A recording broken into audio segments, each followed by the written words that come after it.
contact me in LinkedIn at Watts S. If you, some of you had said that you're interested in my international experiences. This is my resume. Starts here. I have just started teaching at Keimyung almost a year. I'm new. Last year, I was also teaching for IIM, and I'm also associated with the university in Vietnam. Roshan, while you were here, I can't easily check the chats while I'm talking and going through the slides. So if there's any important chats, can I rely on one of you guys to tell me if something's interesting or important? All right. I've been, in summary, teaching with Korea since 1995 until about 2015, and I was with Yonsei University. Then I was taking my students and faculty over to China, Russia, Japan, and Vietnam every year. And I became increasingly interested in Vietnam because I'm focused on the developments. That's why I initially came to Korea, because Korea was growing the fastest basically in the world and the safest at the time. Korea slowed down with the growth and Vietnam kept growing. So I went over to Vietnam, and I'm with a university there, but because of coronavirus, I started checking out, helping Keimyung. But as soon as I flew from Vietnam to visit the dean here and some of the faculty, Vietnam closed the airports. So I'm here full time for you guys. And in addition to that, I have been working with different companies, many different companies. As far as the teaching experience, you can see I have been a visiting professor of in many places and teaching probably over 100 different classes. A lot of you probably have international faculty in your departments. Well, when I was with an international faculty, we would have the faculty rotating every year, every 2 years. And if students liked a class and that professor left, I would take it over. So I teach many different classes, and my PhD was in information management and online education and training. So I got into online education quite a long time ago. Let's get back to and then there's also research details, publishing. You can see some of the publishing started in before 2010, 2008, 2000. There's, anyway, quite a bit of publishing, but this is the main presentation I'm going to talk to you guys about for a very quick overview. It's what I show students as the student requirements and introduction to any class I teach. And it's basically been the same presentation for the last 10 years. And it's worked very well with Yonsei. It's worked well with Sogong. It's worked well with Hanyang University in Korea. It also worked well at various high-level universities and super poor low-level universities in Vietnam. But I'll start by being blunt. It's not working very well with my Keimyung students. I generally require students to do one term project each year and write a paper at the end. And to get them motivated, I try to get students involved in the weekly topics that I'm teaching. So I give a PPT, and then a group of students is also supposed to give a PPT related to it. That's how I've been teaching. Usually it goes well. Some students and the other faculty in my department are saying they think it's very hard for the students. But like I say, I have had very low-level students, almost with no education, able to struggle through this, even with this. So this is the introduction to what is a paper, what is the typical social sciences paper, since I teach business, management, marketing classes. I talk with the normal words, give a summary of what the paper is about. That's the abstract. Talk about why the paper, why the topic is important. That's the introduction, the background literature, methods, results, conclusion, and of course, the important stuff with the referencing.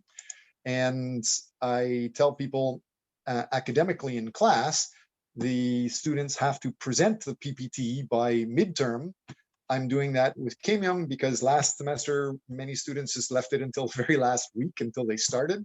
So hopefully if they do it by the midterm, then they'll have week 9, 10, 11, 12, up to 15 to actually write the paper. So it shows the marks for that. And I allow the students to propose methods for evaluations. First big thing I teach is the difference between reliable information and unreliable information. So I talk about how most students know of CNN or BBC or blogs, and I talk about that's usually not fully reliable.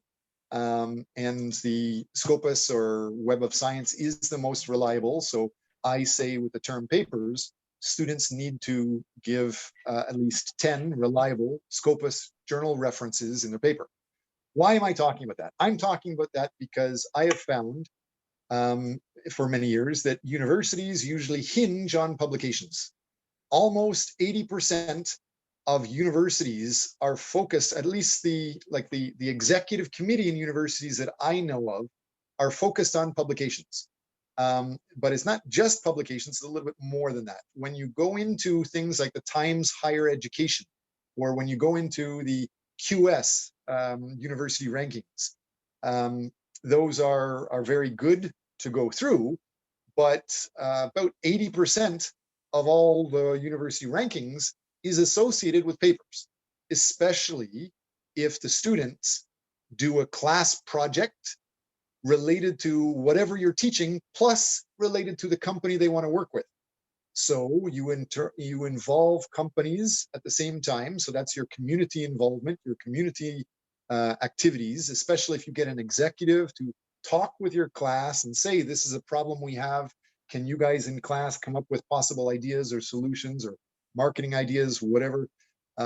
So that's a big part of it.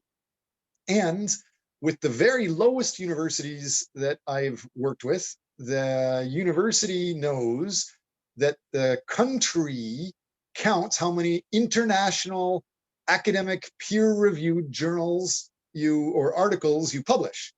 And so maybe a potential cheating way, but it's for the lowest level university where they're students that don't have any money or in some sense concept of money.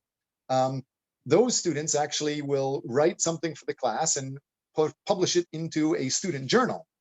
And in Vietnam, that actually counts for the university rankings, any publication, even in a student journal, as long as they have the international students helping to edit. So it's an international academic journal article. And so the students do that regardless of the quality. Once students give a professor a variety of papers in a class, 90% could be garbage, but there's a small amount that might be at least good ideas or good starting points. So I find it's easier to develop that. And in the previous universities, I've had many faculty that don't even have a master's degree and definitely don't have a PhD degree and have never published before or really written before. Some of those faculty use the student papers and develop them into Scopus publications. So that's one thing. And so I need to start by teaching the students how to get a reliable paper to start with. And this goes through the library, how to access it through the library. Then I also show something like this. And this student paper example is written by a Korean. It's for our class project, which was marketing and their specialization for a Korean employer. And so what these students did is they followed this. They have the abstract, introduction, background literature, methods, results, discussion. And this is the actual student paper. And when I show new students and Keimyung students, for example, this information, the students are going, oh my gosh. And I ask how long it might take to do this. Some of them say it may take many months. But this was actually written in one weekend. And then the students are shocked. And we see here that all of this indented quoted area, this is a direct quote from what the students heard from an executive in a company they interviewed. The rest, you have company information or research information they're referencing. So it's a pretty good basis. This is very key here. This is basically a literature review showing all of the articles, Akrar, Althaus, they're publishing articles supporting social media and how it can predict the future for companies. And then down here, Bolin and Foreman, these are articles, research talking about the challenges of social media predicting the future. And so students think, wow, they read all of these articles, it must have taken years to do. And so that's not actually the case. The only thing the students did was find this yellow. So this white was created in some other publication, and they just added 4, 5, 6 new papers or references to this and modified this. So if I show you a little bit lower, here's the end of the paper. It's about 7 pages long, quite a few references here, and then there's a grant application here. This is the Scopus publication, and it's talking about the understanding predictive power of social media, the exact same thing that the students are focused on, except this is general, focused on Europe, and the students took this and focused just on Korea and just on the company they wanted to work with, like L'Oreal Cosmetics. And if you look more closely, here's a bunch of literature review, and here's more literature review. This is the exact same thing, supporting social media predictive power, Akrar, Althaus, etc., and the Bolin and Foreman. It's basically the same paper, but it's different enough to be a credible, ethical, new publication. And so this is, what I usually get my students to do. And although this could be a lot of work for some students, by getting the students to start thinking about the jobs they want and interviewing people, this week my students are interviewing people in companies for their papers. It makes for a more interesting class. So I also show the students how specifically to download it. Maybe you guys can talk to me because this never works the same. And I've gone through, I don't know, 15, 20 different demonstrations on how to download articles from the library. But whenever a student tries, it usually doesn't work. We can talk about that later, but nonetheless, I teach the students how to download something. And then I talk to them saying that they should start by finding a paper that they really like, and then just take that same paper and modify it for Korea or modify it for the company they want to work with. So keep the same style. So I don't have to teach them the research format. I don't have to teach them writing methods. I just say, I give a format that is popular, and my format is this, the popular social science format. But if they find a journal article that has a different style, I'm open to accepting that. And so the other thing is, by midterm, students are supposed to show me that they have found several interesting articles, and they make a PPT talking about what the proposed research is and the draft of the research paper. That's what my students are doing so far. And how I start the class is I tell students to stop following other people. It's nice to be loyal, it's nice to be obedient, but it's better to take care of yourself, at least your future. So don't follow as sheep. And they should look at the reality. If they just wait in line and do your regular work without thinking of the big picture, it's very hard to get a job. And so if the students use a class paper to present to the company, they automatically are adding value to the company. They're automatically getting a relationship with the company.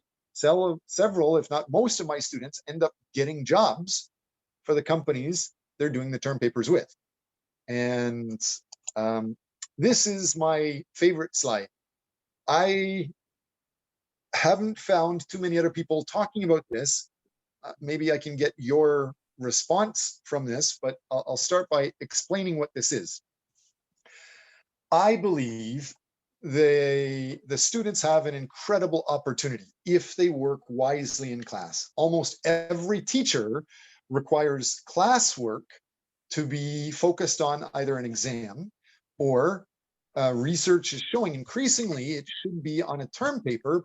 Papers are better at demonstrating knowledge than just an exam. So increasingly students are doing a paper in class, but if you just do a paper on the 4Ps or just do a paper on your textbook, once the class is finished, the paper goes in the garbage and they never think about it again.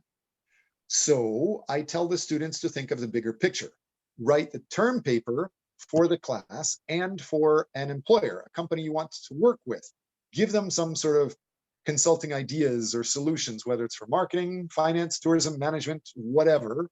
And then at the end, you can put that into your resume and you can publish it in a student journal or an international journal.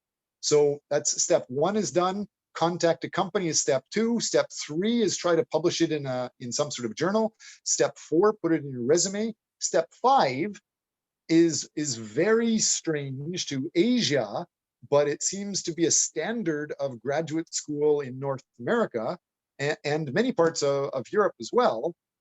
Especially for graduate students, they have to basically pay for their studies. And you're probably aware that like Apple is what, a $2.2 trillion company? Several companies are so rich that a lot of the world hates them just because they have so much cash. And so their marketing department is aware of that. And the marketing department sets up a program just to give back to make the society more pleased with them, happy with them. And so they give back money to the society. They can't give it to competitors. They can't give it to other businesses. The easiest organization or person to give it to is professors and universities. So companies like Apple and Toyota and Ford, GM, probably Tesla now too, they give a crazy amount of money back to professors. And completely unlike Kim Young University's grants right now, where you have a pretty complicated application process, I'm going to go through and show you how I focus mostly just on the corporate social responsibility grants. And so I also talk to students about how they should understand who they are. This helps identify what is their characteristics. I also talk to them about the trends in society and their environment, and if they know that stuff. And since I'm teaching management, the idea that many people know Bill Gates and Steve Jobs, and they think that they're the most successful business person around, but the idea of the Rockefellers, Carnegies, and the JP Morgans, they were far more successful, but 100 years earlier. And the thing that's important is the environment. Being in East Asia is kind of important. And one aspect of the environment is companies are making so much money. If they just follow that money, it makes a big difference. And as you can see here, Apple, $2 trillion now. Microsoft, $1.8 trillion. So many companies are so rich, they give a lot of money back, often as grants. And so professors, you usually know grants are very long applications, but this should impress you. The Ford Motor Company, they ask you 100 words, describe your organization, like Kim Young, 100 words, describe who you will work with, 100 words, what is your grant project, 100 words, why should the world care, and then just how much money you want. That's it. This is 400 words. And this actual grant application is 10 years old. The new application is half of that. So it's a very small amount.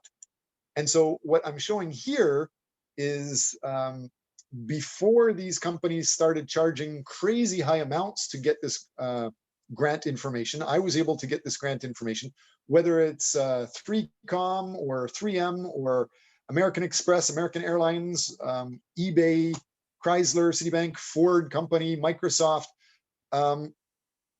It's pretty easy to find companies, grant offices that will pay you. And the simple thing to do is just go to Google and type in foundation, comma, grant, comma, and the name of any big company. And you will probably find they will give a grant. And like I say, it's often very short, simple application. The next question is, how much will they give away? And most people are shocked to identify the average grant, for example, you can see here, is from $300,000 to $1.3 million is the average grant size. And students are kind of shocked about that. And then you have to start thinking, if you know Bill Gates is worth over $100 billion and he wants to give half of that away, that's like $50 billion in the Bill and Melinda Gates Foundation. That foundation has to give away millions of dollars all the time.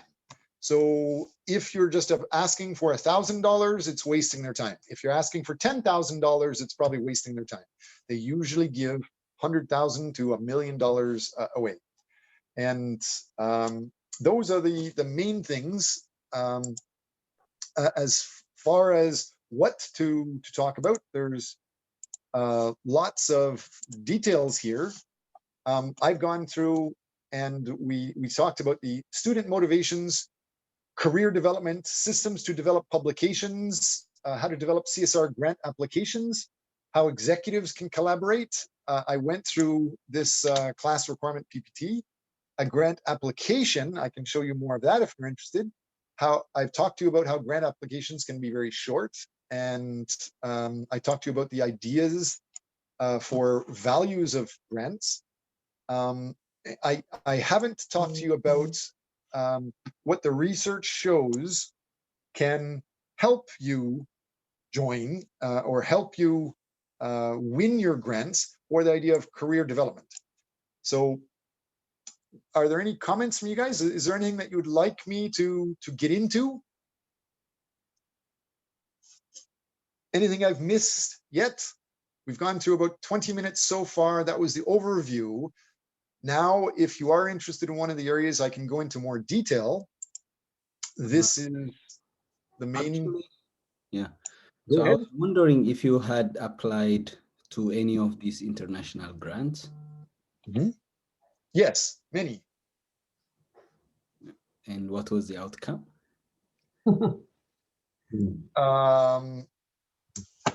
Well, I've done okay with grants.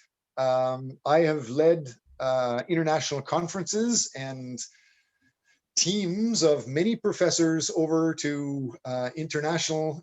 We went to Ethiopia, we went to Kenya, we stayed there for a summer. That was all grant funded. I stayed quite a bit longer teaching at several of the universities there and teaching in some of the communities that were very simple. That was part of a grant.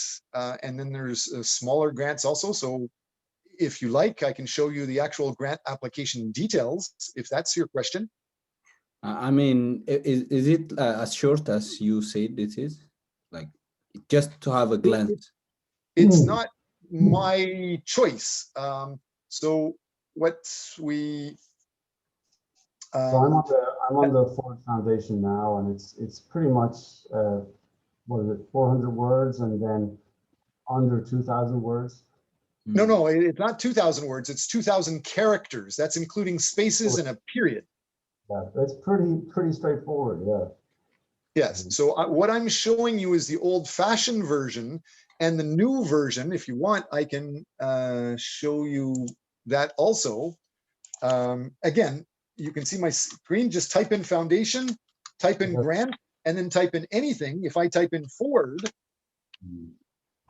you will see this here. And almost a lot of companies have this. I think it's this one. Yeah, it's very good.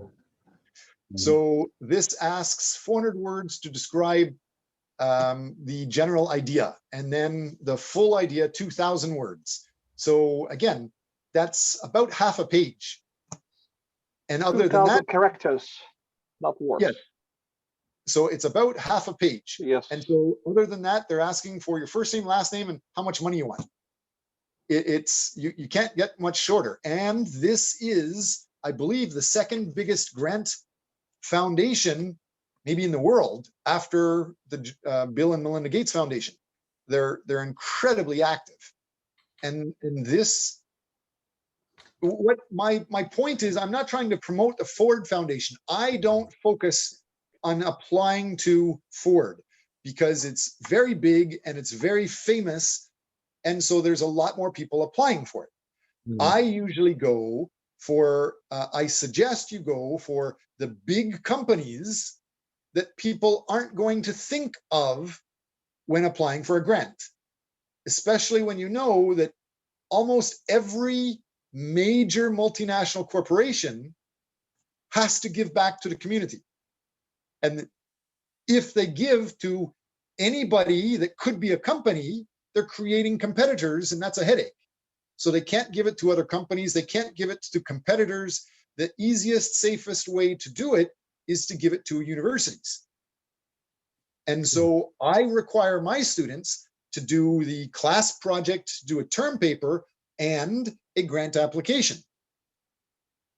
And so many of them cannot be published. Many of them are not going to be successful for sure. But in general, grants companies, grant managers say 1 out of 100 is successful. And if you're interested, I can show you if that is something that you're very interested in. Again, almost every major company has a foundation office, like MetLife Foundation, Microsoft Foundation, Ford Foundation, Citi Foundation. And the amount, depending on, if you go to the foundationcenter.org, it will tell you each country and how much grants are being given and used in each country. And all of this is just grants from United States organizations going to pay for grants in other countries. So for Vietnam, they had $125.4 million went to 402 grant applicants in that year. And that's generally every year. Korea, South Korea had, what was it, $1.0 billion went to 822 applicants. And so it's pretty crazy. And this is in Vietnam, where almost everywhere in Asia, academics, professors, and universities don't really know very much about grants. They generally only know about the university grant or the Ministry of Education grant because they just don't have that experience. It's new. But in the advanced old type countries, it is popular. And this is even in Vietnam. And this shows almost every university, even though these universities might have only been in operation for 10 years, they're still getting a lot of grant funding. And so to be successful, Z, you were asking, I think what you're trying to ask is, how hard is it to get it? And so you don't just go to Google and search foundation, grant, a company name, and then find whatever they have and apply. That's a little bit foolish. Anything you do, we are educated enough to know we need to do research in that organization to find out what they want and work in a mutually beneficial way. And so you can find out online a lot of information about these companies, and you should find out, if you're serious. I don't require my students to know, but professors, yes, research the background. For example, with the Ford Foundation, you can find lots of information, their address, their phone number, email, websites, all the different details about how much money they have, how much money they're giving away. They're giving away, $500 million every year, and they have like more than 12, I think it's like $14 billion in their endowment that they're responsible for. But another thing is, more importantly, find out what is their purpose, what is their activity. and what is their program areas, and what is their field of interest. Write your application for this and almost forget what you care about. So find out what they want to fund and just implement their projects.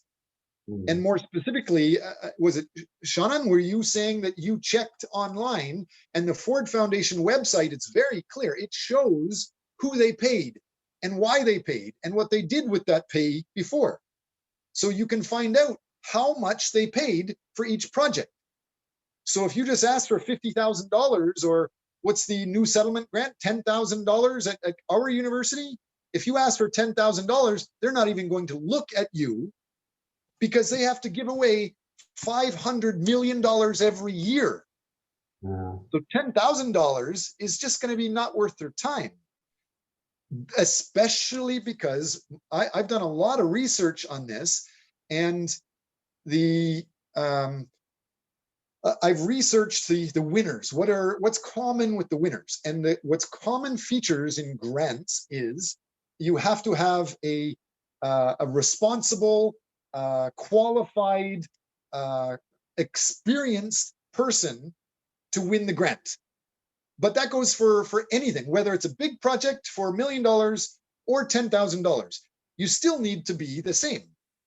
And so if you understand that, you might as well apply for what they want to give away, which is more than $200,000. The next thing that increases your chance of success is to identify, again, what the grant manager wants.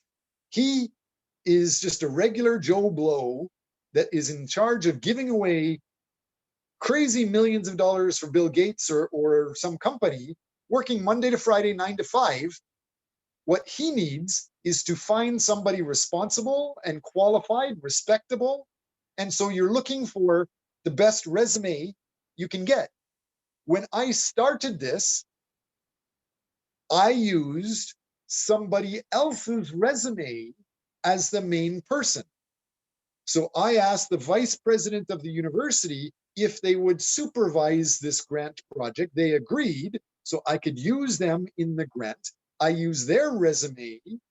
And so their resume, they have a lot more publications, a lot more community involvement, and different details that the grant companies like. So he had a better chance of winning than my resume. But I am part of that team. It's just he is number one because he gets the fame more. So work with the best resume you can. Is that understood? Work with a team of people. The next one is, when you understand that grant manager, if he just gives it to one organization, there is worry at the back of his mind that that one organization will cheat them and run away with the money. The University of California, Los Angeles, they did that. They got a lot of grants, and they basically they used hundreds of millions of dollars to buy yachts and mansions and parties just for the president of the university. And when people found out about it, they didn't have to pay it back. They just said, okay, sorry, we won't do it anymore. Yeah, I thought it was for good for promoting the university, but we won't do it. So a corporate social responsibility grant, it is a gift. They want to be double safe that who they're giving it to is good. So it's not just a person.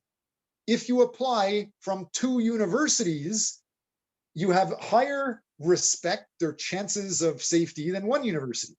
If you apply from 2 countries, it's probably more respectful than if it's just from 1 country. So there's various different details that can help raise your chances of grants like that. If you want, I can show you more of the details like this. These are summary features. As I showed you the first time, the project management, this other guy, Dr. Huang, he was like the vice president of the university. Me was I was a lower level guy, just one of the lead investigators. And then this guy, he was basically like a church manager or a YMCA manager and we were training people for online education in parts of like Ethiopia and Kenya. And so the next part is the money. Don't just focus on asking for money. If you show you're serious, it increases your likelihood of success.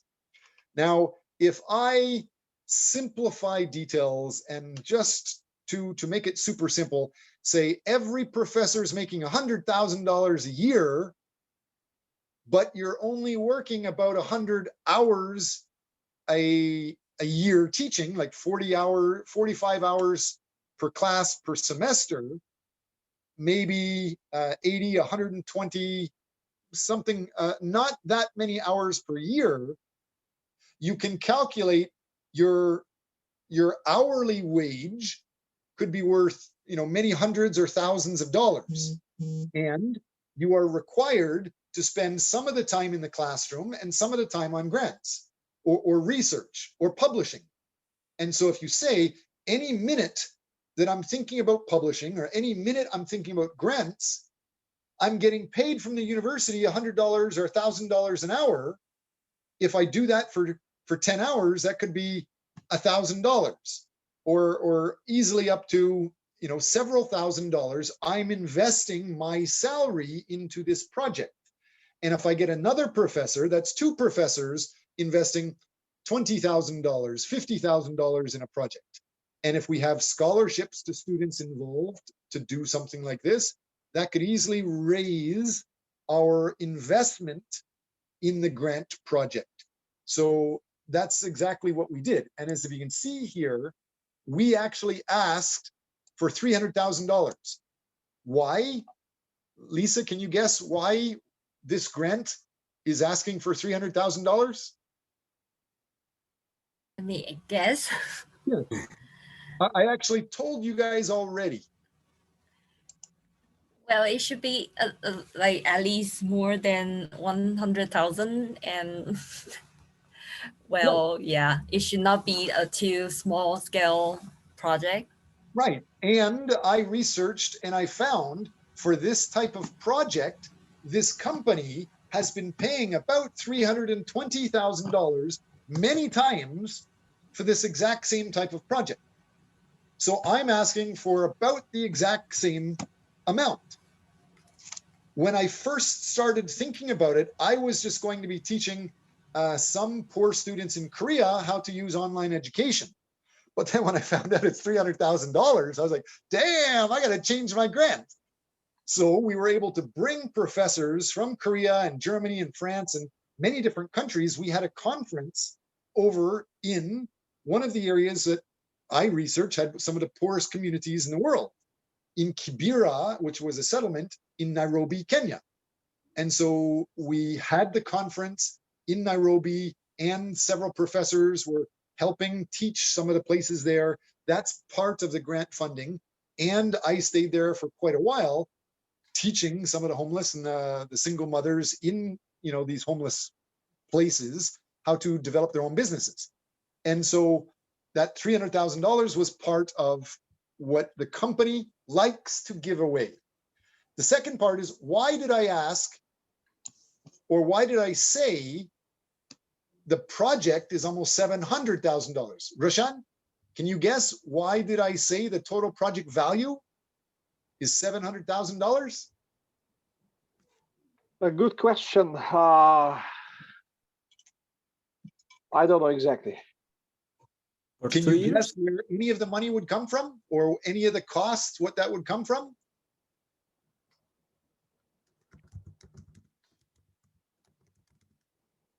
If we show, again, just to simplify things, if we said a professor's salary is $100,000, then I can say half of my time is supposed to be on class time and students, and more than half of my time is supposed to be on research and grants and publishing. So 50% to 60 or 70% of my salary is for research and grants.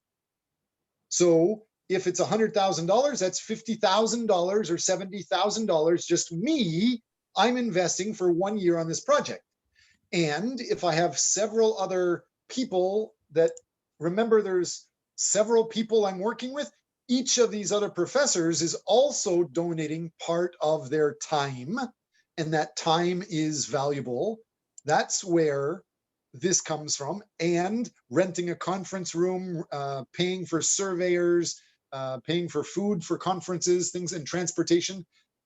It's pretty easy to come up with this number, and yet a lot of this number doesn't have any money moving. Like me saying I'm going to invest $50,000 in a grant project or a research project, maybe Roshan will think, Sean, you're full of shit. No, you're not going to do that.